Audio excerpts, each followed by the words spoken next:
Sudah ditindak sama Menteri Hukum.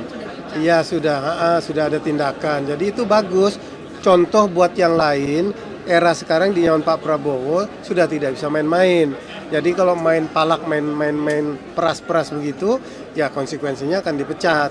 Baru nanti supaya jelas, kalau sepotong-sepotong, nanti takutnya pemahaman terhadap undang-undang BUMN ini akan menjadi kabur gitu.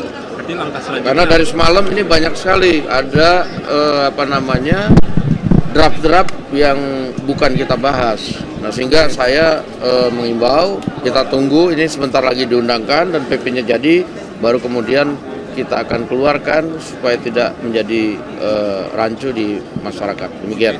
Termasuk kekhawatiran investor sendiri Pak terhadap adanya RUU. Nah, justru itu supaya investor nanti akan melihat dengan jelas setelah RUU ini atau disahkan atau diundangkan.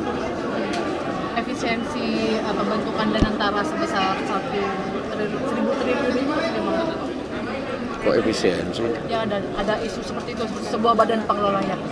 Nggak ada efisiensi 1.000 triliun. Makanya saya bilang nanti lihat aja undang-undangnya supaya nggak meraba-raba sehingga pertanyaannya kayak begini kita bingung jawabnya.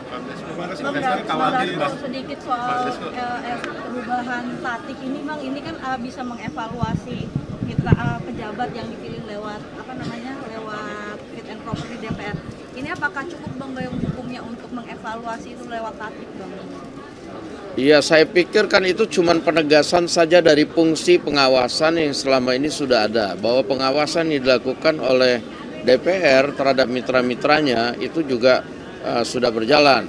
Nah, namun kita tegaskan lagi bahwa dalam keadaan tertentu hasil fit and proper yang sudah dilakukan oleh DPR bisa kemudian dilakukan evaluasi secara berkala untuk kepentingan umum, justru begitu.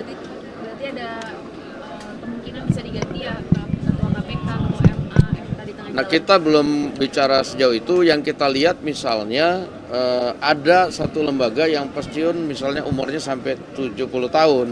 Nah, dan dia di situ sudah menjabat selama 25 tahun.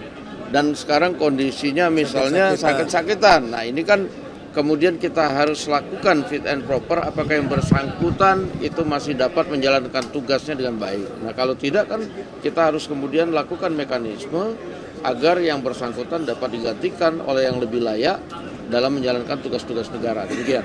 Pak, soal pemerasan warga Cina Pak, apa tugas imigrasi Sudah ditindak sama Menteri Hukum. Iya sudah ada tindakan. Jadi itu bagus.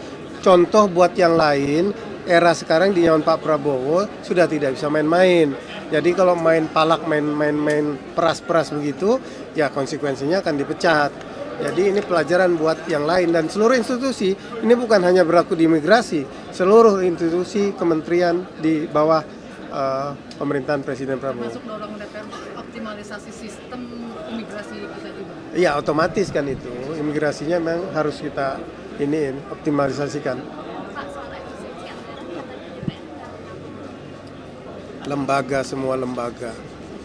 Semua lembaga ya. Kenapa? Kapal kita kan tidak ngurus. Tapi yang penting semua lembaga, tetapi untuk tambahan-tambahan tidak ada. Dan uang perjalanan dinas itu juga ada pemotongan. Bang Adis, Bang Dasko, ini kan soal red card kepala daerah. Kemarin kan ada pembaruan dari Mendagri bahwa pelantik terjadi sekitar 20 Februari. Nah, ini red card kepala daerah itu kalau dari pimpinan DPR seperti apa atensinya? Apakah langsung digelar sebelum bulan Ramadan atau seperti apa gitu? Ya kan kalau soal kewenangan pelantikan itu kan ada di pemerintah dan tentunya dengan adanya perkembangan terbaru, pemerintah kemungkinan akan mengajukan rapat konsultasi yang melibatkan KPU dan Bawaslu ke DPR. Kita lagi tunggu surat permintaan konsultasinya untuk segera ditindaklanjuti sesuai dengan mekanisme yang ada di DPR. Oke, terima kasih. Baru nanti supaya jelas, kalau sepotong-sepotong, nanti takutnya pemahaman terhadap undang-undang BUMN ini akan menjadi kabur gitu. Karena dari semalam ini banyak sekali ada draft-draft yang bukan kita bahas. Nah, sehingga saya mengimbau kita tunggu ini sebentar lagi diundangkan dan PP-nya jadi, baru kemudian kita akan keluarkan supaya tidak menjadi rancu di masyarakat. Demikian. Termasuk kekhawatiran investor sendiri Pak terhadap adanya RUU. Nah, justru itu supaya investor nanti akan melihat dengan jelas setelah RUU ini atau disahkan atau diundangkan. Efisiensi pembentukan dan antara sebesar 1.000 triliun itu gimana? Kok efisiensi? Ya ada isu seperti itu, sebuah badan pengelolanya. Nggak ada efisiensi 1.000 triliun. Makanya saya bilang nanti lihat aja undang-undangnya supaya nggak meraba-raba sehingga pertanyaannya kayak begini kita bingung jawabnya. Sedikit soal perubahan tatip ini Bang, ini kan bisa mengevaluasi pejabat yang dipilih lewat lewat fit and proper di DPR.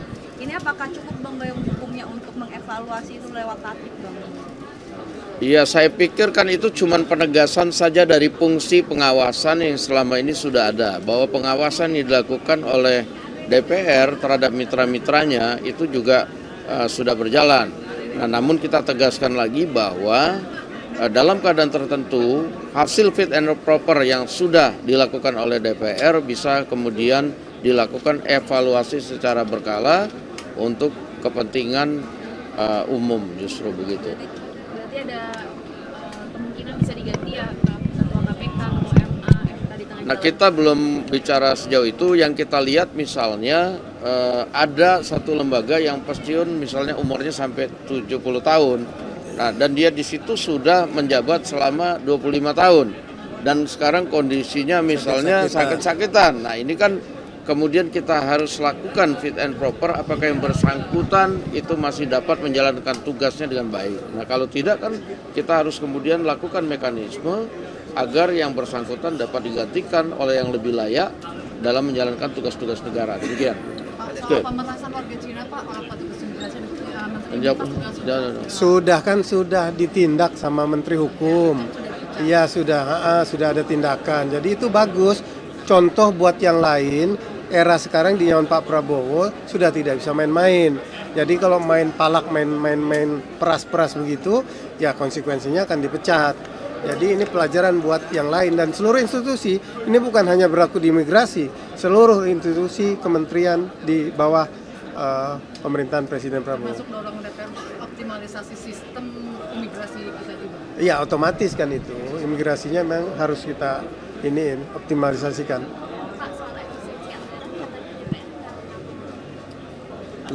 Semua lembaga ya. Kenapa? Kapal kita kan tidak ngurus. Tapi yang penting semua lembaga, tetapi untuk tambahan-tambahan tidak ada. Dan uang perjalanan dinas itu juga ada pemotongan. Bang Adi